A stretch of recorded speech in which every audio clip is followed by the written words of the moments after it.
Boleh ke Ustazah anak saya ni berubah? Ya Allah, teruk sangat keadaan dia. Dia dah ketagihan dadah Ustazah. Contoh. Ya? Agaknya kalau orang tanya Ustazah pun tengok, ya Allah anak dia keluar masuk dah pusat serenti kan. Tuan puan, orang ketagihan dadah ni, kita ikut hukum otak kita ni, susah. Susah. Tapi kalau dengan tauhid kepada Allah Subhanahu Wa Taala, agak-agak boleh tak berubah? InsyaAllah boleh. InsyaAllah. Allah itu kudrah, iradah.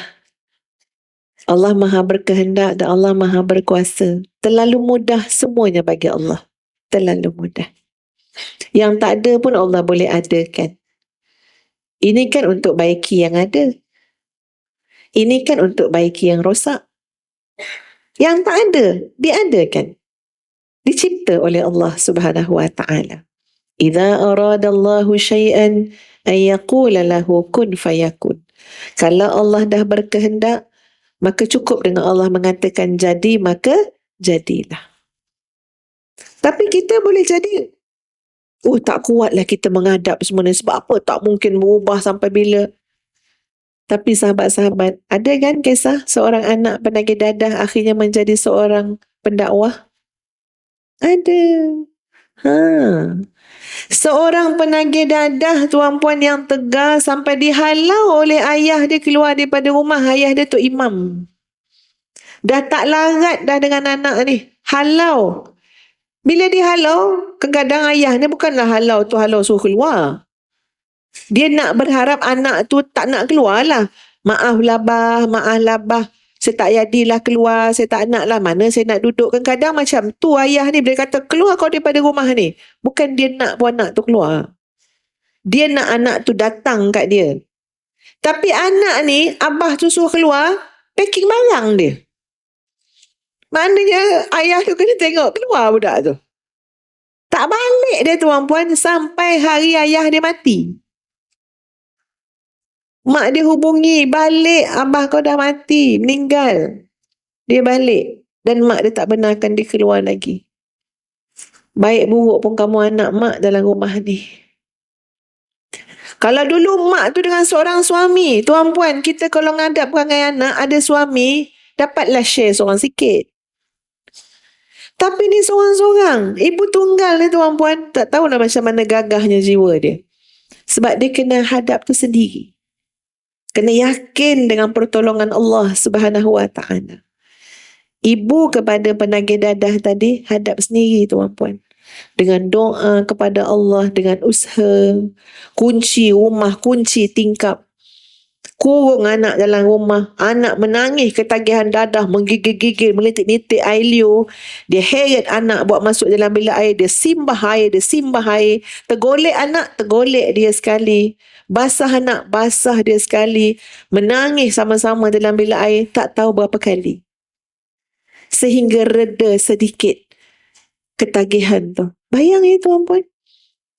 Tapi Allah bagi hidayah. Satu hari anak tu pergi solat Jumaat dan khatib bercerita tentang anak yang berbakti kepada ibu bapa. Allah nak bagi hidayah tuan-puan. Masuk semua yang khatib tu cakap dalam hati dia. Dan dia nampak ya Allah betapalah durhakanya dia. Betapa jahatnya dia. Ya, kesal dia dengan perbuatan dia. Dia berharap kepada Allah, bagilah dia peluang nak jadi anak yang soleh, yang berbakti pada mak yang masih tinggal. Dia doa dan dia balik dengan pertolongan Allah. Dia pergi sambung pengajian dia. Dia belajar sampailah dia jadi seorang pendakwah yang namanya adalah Al-Fadhil Ustaz. Siapa nama dia? Jeffrey Al-Bukhar. Boleh Google tengok. Bukan di sini, di negara Indonesia. Kalau dia ceramah tuan-puan, biasanya ribu-ribu yang datang. Ribu-riban. Ya, makcik, pakcik, orang tua, orang muda sayang sangat dengan pendakwah ni. Siapa dia dulu? Penagih dadah. Dan Allah sayang kat dia. Umur dia 40, dia meninggal. Baru nak Google kan? Barulah nak berkenalan ustazah ni pun. Baru nak berkenalan dah meninggal pula. Umur 40 meninggal. Kalau tengok pada motor yang beliau bawa, ni motor besar ya tuan-puan ya. Taklah teruk sangat pun motor tu. Motor tu langgar pokok. Tapi kalau tengok taklah teruk sangat kecederaan tu. Pelanggaran tu. Sehingga ada yang berteori boleh jadi dah meninggal atas motor. Jadi yang bersaki-baki tu je yang yang motor tu langgar pokok. Bukan hentaman tu yang menyebabkan kematian. Sebab isterinya berkata, banyak hari sebelum tu suami dia cakap dia rasa penat. Dan pada hari kematiannya di Masjid Istiqlal tuan-puan. Ni jangan lupa ya. Dalam dia punya garis hidup ada trauma yang sangat besar.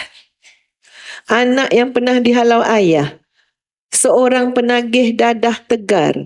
Buat maksiat macam-macam jenis. Subhanallah, kuasa Allah. Ya. Di Masjid Istiqlal, pengkebumian, maknanya pengurusan jenazah.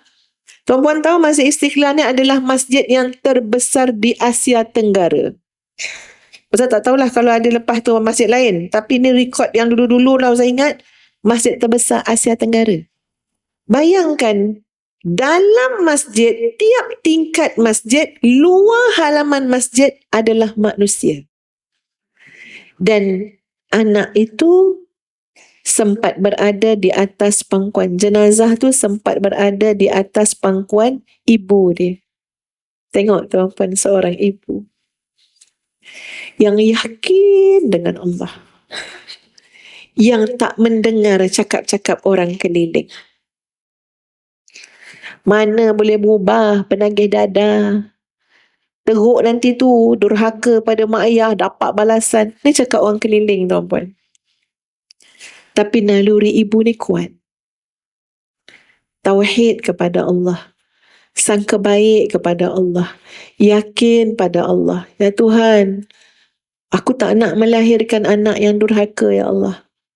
Durhaka pada Engkau, durhaka pada Rasul, durhaka pada mak ayah. Aku tak nak melahirkan orang yang melakukan maksiat ya Allah. Selagi aku hidup, aku berjuang ya Allah. Untuk bentuk didik. Dengan bahasa, dengan lisan, dengan doa, dengan nasihat. Apa cara sekalipun.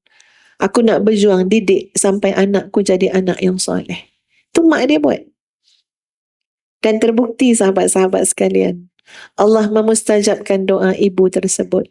Sebab tu bila dia meninggal tu mak dia kata, pulanglah. Mak redha sangat. Sebab apa? Sebab Allah nak tunjuk ni kemuliaan anak engkau. Atas dunia aku tunjuk dah.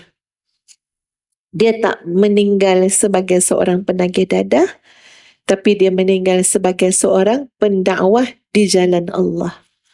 Yang ribuan, puluh ribu masyarakat berasa kehilangan seorang tokoh yang telah menyentuh jiwa mereka dengan kata-katanya, Masya Allah. Sebab dia pernah duduk di tempat yang gelap tuan-puan.